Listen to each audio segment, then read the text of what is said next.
All right, so I hope everybody's having a good afternoon. They had a wonderful break and are charged for the last few weeks to finish on towards the finish line. As we begin chapter 10, keep in mind that the exam and second quiz is not cumulative, but the information is presented in such a way where it builds off of many of the things that we talked about in the first half of the course. So, as always, again, pay careful attention to some of the things that we discussed already. Feel free to go back and look at your notes and maybe even some previous lectures to give you a sense of how these things build off each other.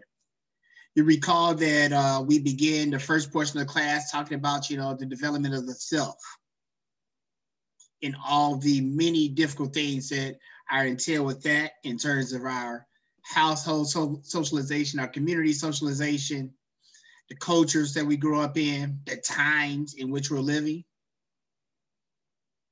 We then developed into discussions about interpersonal relationships and some of the theories about some of the foundational things that help form healthy relationships and some of the things that cause relationships to be unhealthy.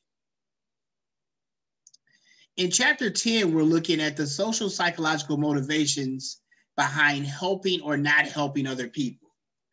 Again, as we talk about, going through various levels of maturity, we come to learn that ours is a very interconnected species, that we need and rely on other people.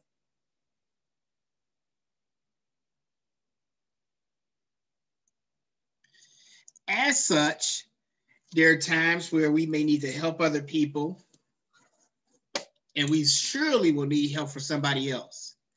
But the psychology of when to help, how much help to give, is the focus of this chapter. The chapter begins with several examples, and as always, try and read a little bit ahead before class, read before class. So see which chapters we're scheduled to cover on Thursday, and read ahead accordingly. Then do that again for next Tuesday, and then the Thursday after that. But they talked about like some of the heroism that was on display in New York City during 9/11. Where does anybody recall the story that they talk about here with Josephine Harris in particular? What was her story, and why is this so instrumental in terms of what we understand? Some of the things we're going to unpack in this chapter. What was the deal with our girl Josephine? Anybody recall?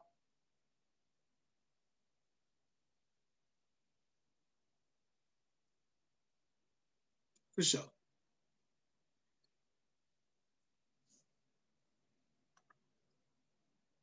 So the primary questions that focus this chapter is: why do people help?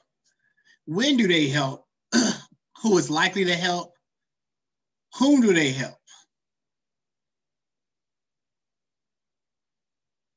There are many theories about, related to these questions, and a lot of research on, why people decide to help. Not everybody does. When are they more willing to help? Who's likely? There are certain types of people that we know are more likely to help than others. And whom do they help? Do they help everybody? Or are they more selective in who they help?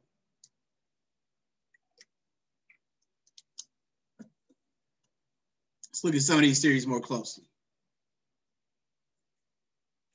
So the first category of theories relates to like our human evolution. That we, again, this is a social science class, so we mainly talk about how we're socialized and our behavior is impacted.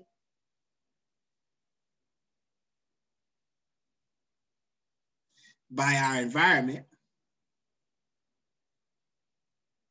But there's also things that are wired into us as a species, like other species that influence and impact our behavior as well.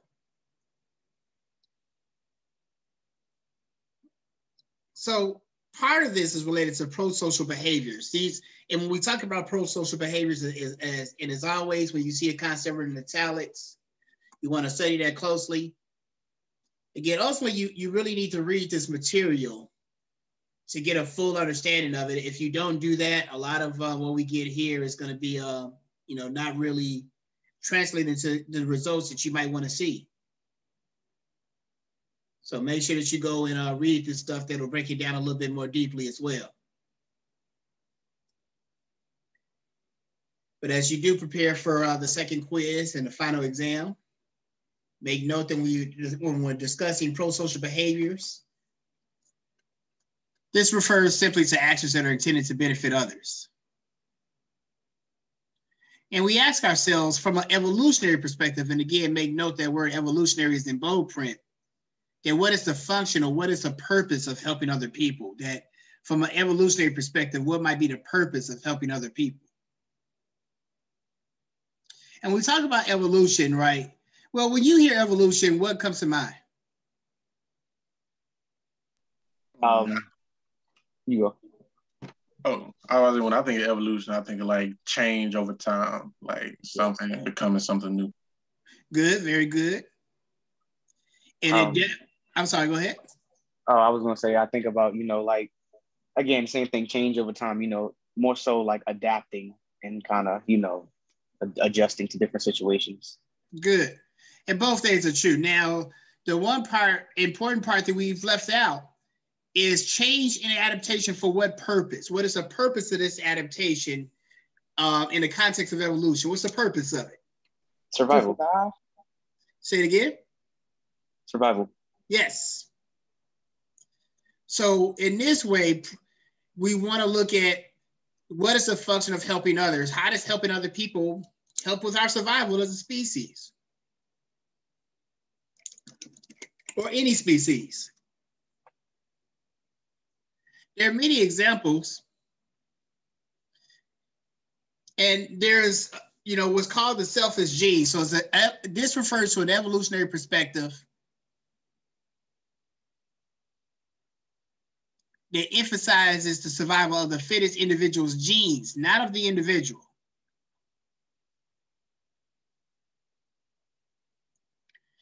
So in this way, like, there's a selfishness in terms of protecting your offspring and your family members, not just only for your own personal perspective, but for the whole sake of the species.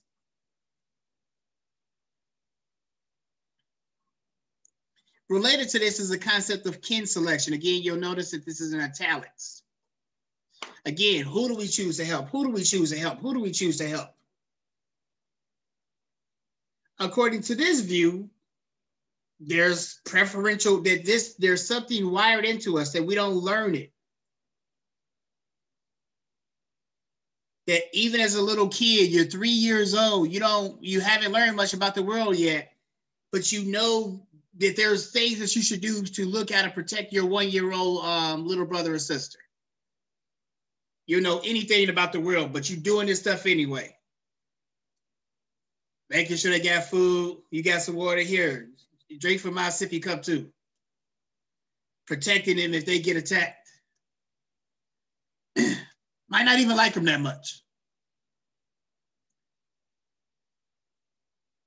But there's something instinctual, according to this theory, in this regard. I remember as a small child, one of the great revelations one time, like it was this cat popping off in school. I may be in like first or second grade, maybe even kindergarten. But I was real little. It's this kid that was popping off. And unannounced, unbeknownst to me, like my brother, showed up in school like the next day and confronted the shorty, and all that stuff stopped. And it amazed because me and my brother used to clash all the time. I said, damn, I thought you hated me. But when it come to blood, it's like, yeah, I might fuck you up, but can't nobody else be doing it. So some of that is learned. Again, if my parents were if he was not protective, my parents would have done things to him. But in that case, he didn't have to get involved, and he did. And whether it be in that situation or human interactions 10,000 years ago, There's a school of thought that shows that there's something that's wired into us that's to be very protective of our kin. For again, obviously I would never experience this personally, but for women and like, carrying somebody to term, in their womb, the connection and the protectiveness that mothers have over children definitely falls in this regard.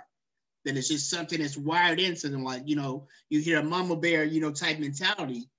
And there's a school of thought that, again, that's genetic for, again, mothers to be very protective of their children. But of course, again, this is just one theory, and no theory explains human behavior 100%, because there are many family members, many parents that don't have that level of protectiveness over their kin and family. They do awful things to their children.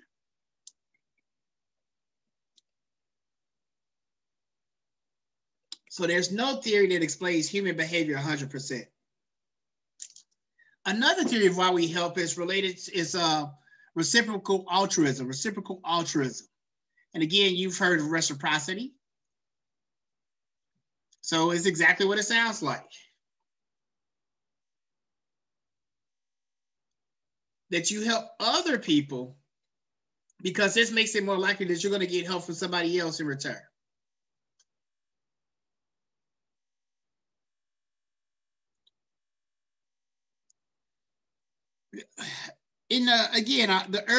When we talk about evolution, in early human societies and early machinations of the human species, it was understood, again, when everybody was hunters and gatherers, that you could not survive, in the bush by yourself. You had to get some help and support. Everybody knew that implicitly. So in many ways, it was very altruistic culture. But it wasn't just because they were better, more moralistic people than we are. Again, we talk about genetics and evolution and things of that nature play a very important role. But as a social scientist, clearly, I'm on the side that, most of what we get and develop is based upon our environment. So the world today, as we'll talk about probably more on Thursday, we have an environment that is not necessarily does not necessarily promote altruism. This ain't a society, a country that necessarily promotes looking out for other people. A lot of people still do it, and we'll talk about reasons why. But we'll also talk about where there, because of the way our environment is, it can make it where if you try and help everybody all the time, that also can be harmful. But in this context, reciprocal altruism, where, look, I'm not good at at being able to construct fires. This person is, but I'm a really good hunter. So I'm gonna share some of my food with hope that, you'll help me, cook some of this stuff. There's also indirect reciprocity, where you're not doing it necessarily expecting a reward, but you might get one anyway. So it's an indirect reciprocity, where generous people are more likely to receive favors. Just think of it in that way. You're not necessarily doing it for that, but because people see that you're helpful, they'll be more likely to look out for you. Keep in mind, and I got you 1 second, Maisha, we talked about interpersonal relationships and the different theories there, right? And we talked about social exchange theory of human relationships. A lot of this, again, is related to the concept of altruism, of looking out for one another. And even though people should not always keep score, when there's an imbalance, a lot of times people do. Maisha Hainsworth. I was just making sure that the example in my head was actually going on with it. You know how sometimes, in the Christian religion, they be like, if I'm a blessing to somebody, then the blessing will come back to me.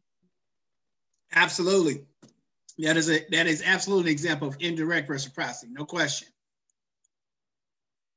Yes, that's what they mean. That, that, again, most human beings are not overly altruistic. The best model that we probably have of this is Jesus Christ. And that, he labored to, look out for other people with no benefits and expectation of return. And he tried to challenge his followers to do the same things. most of those followers, because they're human beings, fall short. But that is the goal, to like, to look out for other people just because it's the right thing to do. But even then, Maisha, we'll talk about later on, while there can sometimes be some selfishness in that as well.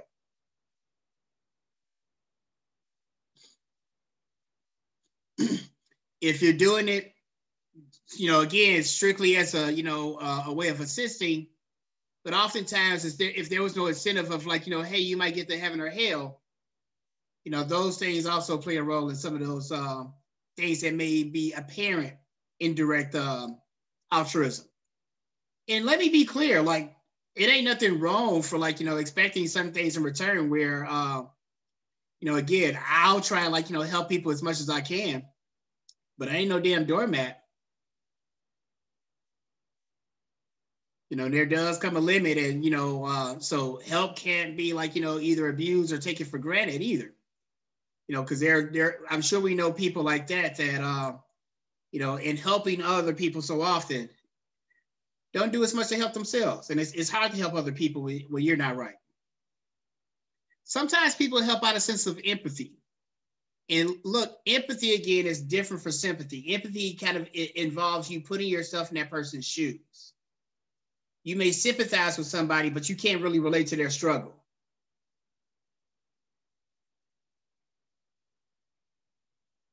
So empathy, you have to labor to take on their perspective. And in that way, you might want to help somebody like, man, if I was in that position, I want somebody to help me, so I'm going to help this person out. So you may empathize with a homeless person where you see like, man, it would suck if I was out here, again, in, a place like Chicago and many cold nights. And it's like, man, it would just be awful if I was out here on the street. If I were, I would really want somebody like, look out for me, give me a little something.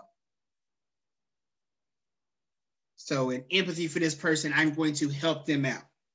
In empathizing for this person, I'm going to help them out. It's coming from a place of genuine compassion and perspective sharing. Perspective taking is a really important aspect of helping out. Because a lot of times, again, if you can't relate to this person or their struggle, you're a lot less likely to help them.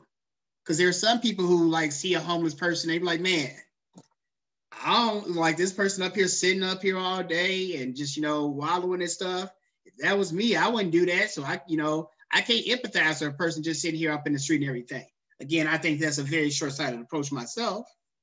But there are people who feel that way, like, whatever the case may be, where if there's a group that you view disfavor, whether it be homosexuals, white people, transgender people, Amish people, and you have certain biases towards them, it may be more difficult for you to feel the kind of empathy that's necessary for you to take on their perspective, and the kind of empathy that will allow you to help those groups or individuals. We talked about, again, the ABCs of behavior, and cognitive, again, involves your thinking process. And you have to use your imagination to take on the perspective of other people. So although I may not be able to personally have the perspective of an Hispanic person, of a woman who's being harassed at her job when she's trying to just do her work, of a homosexual person, of a Middle Eastern person who gets onto an airplane and people think they finna blow it up. None of those are my direct experiences. But I've experienced people treat me a certain way just by looking at me. I've experienced that before. So that allows me to take a perspective of other people who've experienced that, where they're just trying to live their lives. And people are judging them or treating them in a certain type of way. Again, you need to have other-oriented feeling. And keep in mind, right, I got you 1 second, Ron, when we talk about the self, that you need to be capable of other-oriented feelings. There are a great deal many human beings, adults, who are not capable of doing that. Again, for whatever you may say of Donald Trump, from what I observe, he seemed to have a great deal of trouble of thinking about how things affected other people that wasn't Donald Trump. you ain't got to be rich and famous and powerful to be that way. I know plenty of people that behave that way that can't even conceive of how is what am I doing affecting other people. So a lot of times, if you haven't developed that as a young person, it becomes very difficult as an adult. One of the things that our parents try and socialize in us is to develop some sort of empathy. Because again, as our natural state as children, a lot of times, is to be very self-absorbed. So a lot of times we have to learn empathy. Ryan Anderson, you've been very patient. So when you mentioned like, you know, Middle Eastern person on the plane, you know, people think they're gonna blow it up, right? I kind of chuckled because, you know, I have my own, you know, fair share of experience with being on planes and, you know, thinking, damn, I'm not going to sleep, you know. But now that I'm really thinking about it, it's like, yo, no Middle Eastern person has ever done anything to me. That's kind of, I made that judgment based on, you know, what the fuck I see, you know, 9/11, what I hear, shit that happened before I was even born or let alone a baby. And it's like, you know, truth be told, I know that there are evil individuals in this world, but not everybody is evil, you know, not to judge a book by its cover. But even though I know that and I'm aware of that, it's still, I can't control. If I'm in the airport, if somebody has on a turban, it's automatically like a notice point in my mind, like, yo, that person. Even though it's like, damn, that's fucked up. But like the last time I flew, which was a couple years ago, he was actually on a plane like next to me. And there was just this sense of like uncomfortable. I won't even say uncomfortability, just like this sense of, you know what? Like I literally started coming to terms with myself, like, you know what? If this shit blow up, there's nothing I can do. I'm happy with life. Like, there's nothing I can do.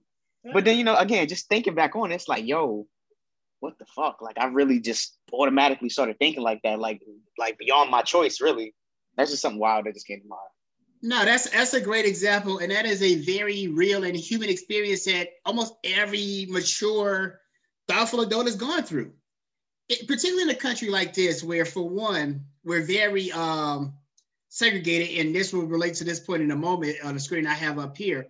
We live in a very segregated society, so we don't have a chance to interact with people as much. So I would hope that, like, you know, over time, where if you have a chance to interact with people of Middle Eastern descent, people that may have worn turbans, that you see, like, you know, a lot of them, again, are like, you know, just like you, if, you know, and sometimes more like you than people that may come from the same culture. You know, so, but everybody has biases and things like that. I think it's important for us to be conscious of them, to check them when we can. I mean, hell, where, you know, I don't think, you know, when we talk about, you know, violence and things like that, I think a lot of times it comes from, like, you know, selective stuff. I mean, if you want to feel threatened by people, like, you know, I'm not saying you should feel threatened by anybody, but I think there's a lot more statistical evidence to feel threatened by, like, you know, groups of people that every other day they go into like public buildings and like shoot a whole bunch of people that they don't know. Like, people like that happens like every week. Do your own research. I could be making it up, but like, that's not an exaggeration. During COVID, we slowed down a little bit, but, you know, it's some crazy white boy going to shoot up, like, you know, a building every other week, dog. You be having that same feeling when you be in the store with white people that you had, like, with the dude with the turban? You don't have to answer that, but these are the kind of things that we want to give thoughts to. And I'm aware of those kind of things, you know, like, and I'm not going to be all freaked out and stuff by, like, you know, every white person I see, but it does show, like, how the media plays, like, you know, tricks on us a lot of times, because, like, when we see, I got you 1 second, Maisha, because the same way that you felt with people with that turban, a lot of people see dudes like this with a hoodie and they get that same feeling. Now, where does that come from? Again, like, you know, it probably had, like, you know, much like nobody with a turban had done anything to you. Most of these people ain't been, ain't no black person ever robbed, attacked them, said 2 words to them. And it was one thing for George Zimmerman to be able to view this as a threat, but what was really striking is that 9 people went into a jury and they saw that a little kid lost his life from doing nothing at all. He's walking to the store, wasn't doing nothing at all. Dude ran up on him, caught a beat down from an adolescent. I'm a grown man. I could imagine that would be pretty embarrassing. So I get it. But I also ain't finna be running up on people when they minding their own damn business, because I know what time it is in the hood. Like, you can catch it from anybody. But people went into that jury room and they had no empathy for Trayvon Martin. They empathized with the fear of George Zimmerman. It was just amazing to me. But it's not just about the people in this jury room or George Zimmerman. What this speaks to is our psychology as a society. That our psychology teaches us not to be empathetic to people that look like this. It teaches us to be fearful of people that look this way or that way. And we need to really think very closely about that and check that and challenge those things. But we also need to be aware that we live in a world where people see your locks, people see your jeans, people see your hat, and that freaks them the hell out for some reason. And be clear, it might be mainly white people. It's not just white people. There are many Black people who have a psychological fear of young Black people in particular as well. Most of that got something to do with them, but we want to be aware that we live in an environment that exists. Because very quickly, Maisha, we see, right, that animals have a certain level of empathy. Dogs, for example, right, they'll fight for territory and stuff like that, for food. But here's a fun fact that you may not know, particularly if you didn't read this chapter, and why would anybody need to read the chapter? They don't fight to the death unless they talk to. They'll fight enough just to like, hey, get up off me. I could kill you right now, but it ain't about that. I'm just trying to live and be in my space, dog. So they have to get socialized into learning how to be killer dogs. That's not how they're wired per se. You see here a video of a picture like of a gorilla. Little white boy, definitely almost never little Black kids, was at the zoo. Do your own research. I'm sure they got data on everything. If I'm wrong, I'll take it back. I'm not trying to be racially biased and insensitive, but for the most part, it ain't finna be no little Black kids going and falling in the damn cage in the zoo. You better hope you stay in there, Maisha, because once you get out of your mama gets you, oh my God. So little white boy fell in and the gorilla picked him up. Again, it was like, oh my God, he's gonna attack him like this, but it ain't King Kong. Animals usually do something, man, if you trying to fuck with them. But for the most part, hey, I'm gonna chill. Hey, shorty like it again. There's this other mammal fell down, so I'm gonna pick him up and take care of him. Nobody taught him that. That was something that was within him, naturally. When we see people like Trayvon Martin, we can treat them worse than dogs. We got to ask ourselves, what's in us? Maisha, what's your question or comment? My comment was kind of just towards Ron, and I was just gonna say, we all have our own biases, but as like the new leaders of our society as coming up, we got to work on changing the narrative. Like, we can't always live in fear about something like you being afraid of people with turbans. We were like babies when that happened, so we were taught to be, fearful of people with turbans. So as a new generation, we kind of got to, just learn, like Dr. Muhammad say, do our own research and change the narrative. No, and I think he's shown those lessons already by even being conscious of that, Ron, and then being able to admit it out loud is incredibly mature and progressive. Because again, it's understandable, like you said, Maisha, all the things that we get fed constantly.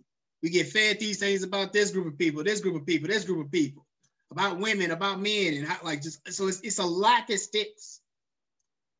So it takes a lot to, hey, I know how I've been socialized and raised to think, but I'm going to challenge myself about that and actually still treat people, individually. But it is a difficult process, So I do think there's been a lot of. I like to believe that again, your generation is a lot better in this regard about not allowing these kind of things to dictate how we treat other people. And in this regard, we're looking at who we help. So the danger with that is that, okay, if it's a young white boy who gets killed, we're gonna do things to help him get justice. But when it's a young Black boy, we don't empathize with him. And again, that's the most frustrating thing about this process, because I'm not sure how you go about changing that. You can change the laws, you know, but the fact that, you know, most of these officers, and I'm talking about police officers here, George Zimmerman obviously was not, you know, the police gave him an explicit order to stand down.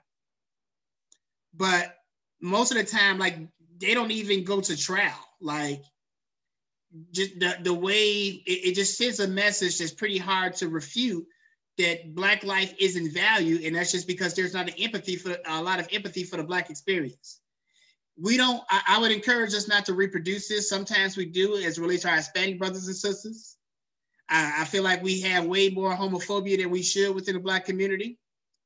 Ron, you definitely were, you know, just a baby. If that when 9/11 happened, but there were surveys at the time, and they asked they did research. They asked Black people if they favor racial profiling of Arab Americans, and most Black people was like, yeah. Which I'm like, what the like? Like, so what? Like, so people that get racially profiled all the time, like, I mean, you think that racial profiling is a solution? And be clear, criminal justice majors, racial profiling is not even good police work. Like, goddamn. Anyway. But keep in mind, right, that when we talk about helping people, a lot of times when we talk about pro-social behavior, that's a little bit different for altruism. Pro-social behavior, a lot of times you're not expecting, you know, and again, let's look back at our definition. So again, you're just it's designed to benefit others. You're not as concerned with whether or not you get anything in return. Does it benefit other people? That's true altruism. That's very rare. Most people, Michael, expect some level of rewards. Yes, I might return your puppy, Latavia, but you got a lot of better chance if I see like it's a $300 reward. People know that, so they give out rewards accordingly. A lot of times when we think about rewards, we think only though of tangible things, of assets, things we can physically hold, particularly money in our culture. But keep in mind, right, rewards can also times be incredibly psychologically beneficial. So for example, Maisha, when you talk about like the giving at the church, that there may be people who want to give, you know, their tithes or like, you know, give to charity, whatever, you know, and they want to do it just to help other people. But the help a lot of times comes in what you may get psychologically. Again, you've done this before, right? I'm sure you all being the good people that you are, you've helped somebody else out in life. It feel good, don't it? I said a little bit. For me, right, like again, like so in my work, the benefit, like now look, they got to keep these checks coming now all the time. You don't get it twisted. I need to be paid. But my biggest rewards come from being able to feel like I'm actually genuinely helping one of y'all. Helping one of my colleagues. If I got money and I didn't get that kind of psychological benefit, and this last, you know, year plus has been tough because at times, I'm gonna be honest, I be feeling like, shit, what the hell am I doing? And that a lot of this stuff don't feel like it's translating to benefit you all in a way that it should. But if I felt like that constantly, that would be very, very difficult to carry on within this work. Doctors, again, you make a lot of money as a doctor. That ain't finna be enough. They feel good, at least I would like to believe the best doctors, they feel good in being able to truly help their patients. Going home and like, you know, you got this fat check, but your patients haven't been helped, your patients are getting worse. That's not gonna be a good feeling. So there's nothing wrong with, you know, with wanting that. Again, even your parents, right? Your parents love you to death. They help you unconditionally, but you know, Ron, it makes them feel good when they do that. To feel good to be like, hey, I'm in a position to help my son out, you know, when he needs it. A lot of parents, you know, like I had to learn this, and we're gonna get bumped out in a couple of minutes. I want us to use this and log back in. We'll log back in at 3:20. We'll log back in at 3:20.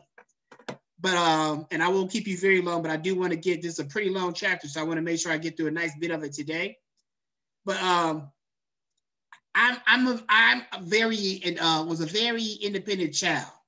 My parents raised me to be that way in many ways, you know, to want to do for myself and to have my own money. And if I get in a rut, to find my way out of it. My parents though would be frustrated sometimes, like, man, you ain't got to be going through like these ruts by yourself. Like, let us help you. Like, you know, we ain't gonna help you on no dumb stuff, but if you're doing the right things, you're being responsible, you're doing all you can, like, life ain't really designed for you to be going through all this by yourself. It does not make us feel good, Kareem, if you're struggling unnecessarily. So give us a psychological capital to feel good by helping you. There were times when you were growing up where we didn't always have the resources to help you and your siblings the way that we wanted to. We're a little bit better off now. We can help you more. Please let us do that.